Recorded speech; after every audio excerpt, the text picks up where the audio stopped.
2024 का लोकसभा का इलेक्शन लगभग स्टार्ट हो गया है और हमारे देश को आजाद हुए पूरे 76 साल हो गए हैं। लेकिन इतने सालों में अभी तक मुसलमान का कोई नेता नहीं बन पाया है।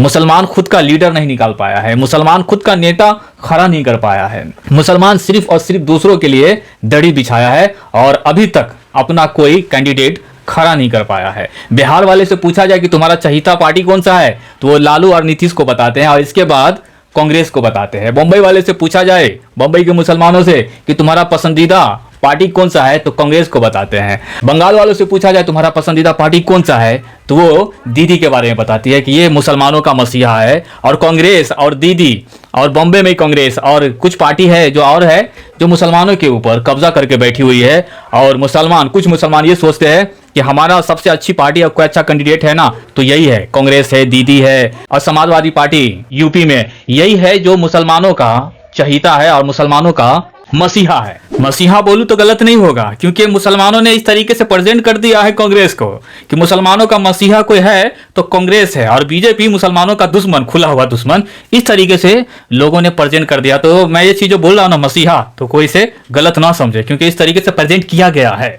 लेकिन वो मुसलमान इस बात को भूल गए कि बाबरी मस्जिद की शहादत जब हुई थी ना तो उस टाइम यूपी में भी कांग्रेस की सरकार थी और केंद्र में भी कांग्रेस ही था। कुछ कर पाई नहीं। और इस दौर में भी जब मुसलमानों के ऊपर कोई बड़ा बड़ा मुसीबत और जुल्म होता हुआ दिखाई देता है तब ये वही जिनको मसीहा मानते हैं ना वो कुछ नहीं बोलते हैं। अभी ज्ञान वापी को खोल दिया गया है। क्या कोई कांग्रेस का नेता, चाहे वो राष्ट्रवादी पार्टी का कोई नेता, इस बात पे बोला हो, खुलकर सामने आया हो? नहीं ना, सिर्फ ये वोट लेने के टाइम भाईचारा दिखाते हैं। खैर, इस बात को हम साइड में रखते हैं। लेकिन ट्विटर एक्टिविस्ट विनय दुबई क्या कुछ ट्विटर पे लिखते हैं ना, उस पर हम एक नजर डालते हैं। असुद्दीन ओवैसी और पल्लवी पटेल का फोटो डालकर विनय दुबई कहते हैं, बड़ा सवाल, AIMIM के वोट तो पटेल को मिल जाएगा पर क्या पटेल का वोट MIM को मिलेगा? ये पूछ रहे हैं मुसलमानों से। और आगे कहते हैं विनय दुबई, मेरा व्यक्तिगत राय ये है पल्लवी पटेल फायदे में है पर मुसलमान आज भी दरकिनार है। अपना खुद का नेता तैयार करो। मुसलमानों, ये गठबंधन केवल आप लोगों को इस्तेमाल ही करती है। केवल आप सब इस्तेमाल ही हो रहे हैं। ये कौन कह रहा है? विनय दुबई, जो एक गैर मुस्लिम है, मुसलमान नहीं है। वो कह रहा है मुसलमानों को कि तुम अपना नेता तैयार करो, कब तक दूसरों की दड़ी बिछाते रहोगे? तो ये दौर सोचने का है और ये सोचने का मकाम है। 2024 का लोकसभा का चुनाव है और हमारे देश को आजाद हुए 76 साल हो गए। लेकिन इतने सालों में, इतने अरसों में कोई भी मुसलमान अपना कैंडिडेट खड़ा नहीं कर पाया है। अब कुछ लोग ये सोचेंगे कि MLA है, विधायक है, बहुत सारे कांग्रेस में मुसलमान विधायक MLA रह चुके हुए हैं, तो ये नहीं हुआ क्या? नहीं, वो तो कांग्रेस से ही हुआ ना। खुद की पार्टी तो नहीं बना पाई ना मुसलमान, वो तो कांग्रेस ने खड़ा किया है। जो मुसलमान कैंडिडेट का वोट पाने के लिए मुसलमान MLA को खड़ा करता है वो तो कांग्रेस के नीचे ही हुआ ना। मुसलमानों से मुराद ये है कि मुसलमान का खुद की पार्टी होना चाहिए, लेकिन ऐसा कुछ है नहीं। मुसलमान सिर्फ और सिर्फ कांग्रेस के लिए दड़ी बिछाया। बिहार में लालू और नीतीश के लिए दड़ी बिछाया। नीतीश अगर लालू से गठबंधन कर लेता है, कांग्रेस से गठबंधन कर लेता है तो उनके लिए दड़ी बिछाई जाती है। लेकिन खुद का कोई पार्टी नहीं है, खुद का कोई खास कैंडिडेट नहीं है, खुद की पार्टी। अब एक पार्टी है MIM, लेकिन उनको इतना ज्यादा समर्थन मुसलमानों का नहीं मिल पा रहा है। मुसलमान के इलाके में अगर वो वोट मांगने के लिए जाता है या कोई कैंडिडेट को खड़ा करता है तो उसे यूं बोल दिया जाता है कि ये बीजेपी का दलाल है, कांग्रेस का वोट काटने के लिए आया है।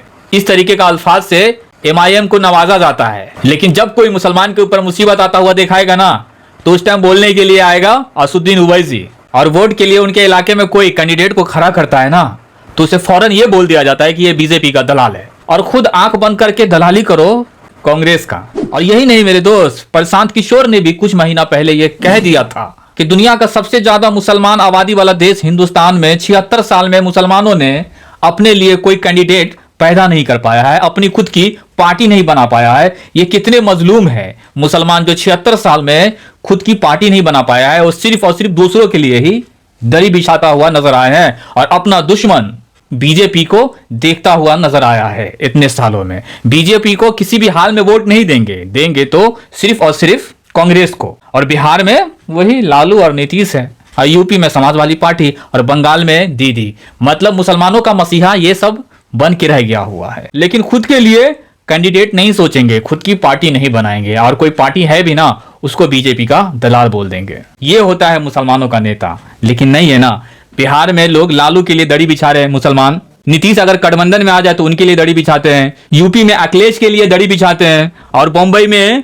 कांग्रेस के लिए दड़ी बिछाती है, वहां भी समाजवादी पार्टी है उनके लिए कुछ मुसलमान दड़ी बिछाते हैं, लेकिन अपना कोई पार्टी खड़ा नहीं कर पाया, ना अपना कोई कैंडिडेट खड़ा नहीं कर पाया। मैं न्यूट्रल होकर बात कर रहा हूं, ये नहीं कि कांग्रेस ही सही है, ये नहीं कि भाजपा हर जगह गलत साबित हो रही है, लेकिन मुसलमान को सोचना चाहिए कि अपना एक कैंडिडेट बनाओ, अपना कोई नेता चुनो। कब तक दूसरे के लिए दड़ी बिछाते रहोगे, दूसरे की गुलामी करते रहोगे। चलो एमआईएम की बात आ गई तो एक बात बोल ही देता हूं, एमआईएम पार्टी हमेशा मुसलमानों के लिए खड़ी रहती है, हमेशा मुसलमानों के लिए आवाज उठाता है। जब भी कोई मुसलमानों के ऊपर मुसीबत आता हुआ गवर्नमेंट की तरफ से दिखाई देता है ना, तो सबसे पहले मुंह खोलता हुआ दिखाई देते हैं ना, तो वो है असुद्दीन ओवैसी।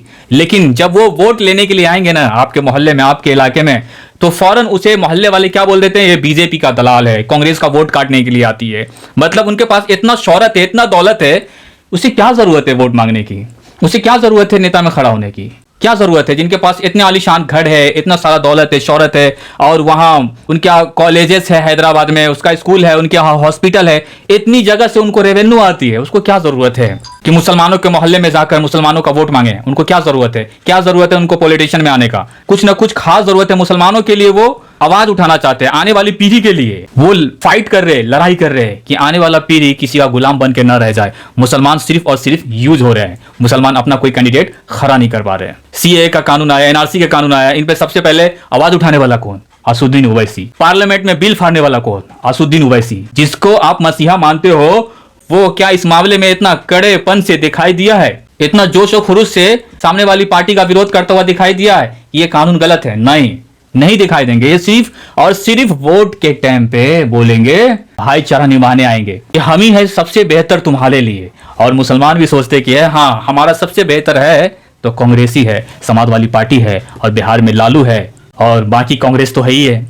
तो दोस्तों आपकी क्या है राय इस रिपोर्ट के बारे में? अपना राय विचार नीचे कमेंट में जरूर दें, और हमारी बातों से आप सहमत है ना तो नीचे कमेंट करके जरूर बताएं, और इस वीडियो को ज्यादा से ज्यादा शेयर करें उन मुसलमानों तक, ताकि उनका आंख खुल सके और सही को पहचान सके। ये नहीं कि अंधभक्त बने रहो। और हमेशा अंधभक्त कहा जाता है बीजेपी का चहीता पार्टी को, जो बीजेपी से प्यार कर रहा है ना, बीजेपी को मोहब्बत कर रहा है ना, उसको हमेशा कहा जाता है अंधभक्त। लेकिन जो आंख बंद करके अंधा भरोसा मुसलमान कांग्रेस पर कर रहा है ना, वो भी कहीं ना कहीं अंधभक्त है। आंख खोलने की जरूरत है। तो इस वीडियो को खूब दबाकर शेयर कर दो।